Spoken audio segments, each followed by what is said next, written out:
श्री अरबिंदो घोष एक भारतीय दार्शनिक, योगी, कवि और राष्ट्रवादी थे जिन्होंने ब्रिटिश औपनिवेशिक शासन से स्वतंत्रता के लिए भारत के संघर्ष में महत्वपूर्ण भूमिका निभाई थी। उनका जन्म 15 अगस्त 1872 को कोलकाता, भारत में डॉक्टर कृष्णा धुन घोष और स्वर्णलता देवी के घर हुआ था। अरबिंदो के पिता एक प्रसिद्ध चिकित्सक थे और उनकी मां एक धर्मपरायण धार्मिक महिला थी जिन्होंने उनके आध्यात्मिक पालन पोषण में महत्वपूर्ण भूमिका निभाई। अरबिंदो को 1879 में यूरोपीय शिक्षा प्राप्त करने के लिए इंग्लैंड भेजा गया था।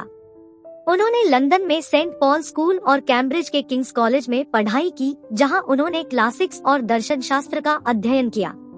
इंग्लैंड में अपने समय के दौरान अरबिंदो ने भारतीय संस्कृति और आध्यात्मिकता में गहरी रुचि विकसित की, जो बाद में उनके जीवन के कार्यों का केंद्र बन गया।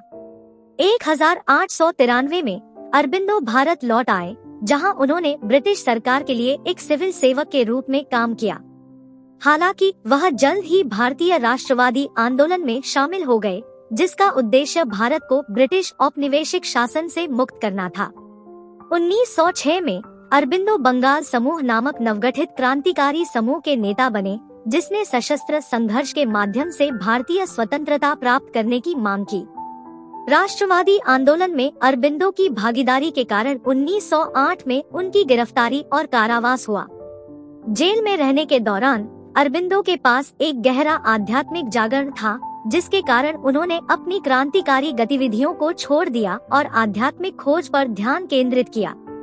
1910 में अरबिंदो सार्वजनिक जीवन से सेवानिवृत्त हुए और दक्षिणी भारत में एक फ्रांसीसी उपनिवेश पांडिचेरी चले गए, जहां उन्होंने गहन आध्यात्मिक अभ्यास और अन्वेषण का दौर शुरू किया।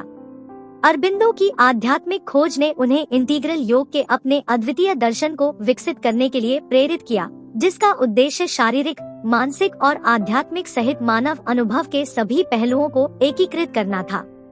अरबिंदो की शिक्षाओं ने अनुयायियों के एक समूह को आकर्षित किया, जिन्हें श्री अरबिंदो आश्रम के रूप में जाना जाने लगा। आश्रम की स्थापना 1926 में हुई थी और यह आध्यात्मिक शिक्षा और अभ्यास का केंद्र बन गया। अरबिंदो की शिक्षाओं ने दुनिया भर के आध्यात्मिक साधकों और बुद्धिजीवियों का भी ध्यान आकर्षित किया। अरबिंदो एक विपुल लेखक और कवि भी थे। उन्होंने दर्शन, आध्यात्मिकता और भारतीय संस्कृति पर विस्तार से लिखा और उनके लेखन का कई भाषाओं में अनुवाद किया गया है। उनकी कुछ सबसे प्रसिद्ध रचनाओं में द लाइफ डिवाइन, सावित्री और सिंथेसिस ऑफ योगा शामिल है। अरबिंदो अपने शेष जीवन के लिए पांडिचेरी में रहे, खुद को आध्यात्मिक अभ्यास और लेखन के लिए समर्पित कर दिया।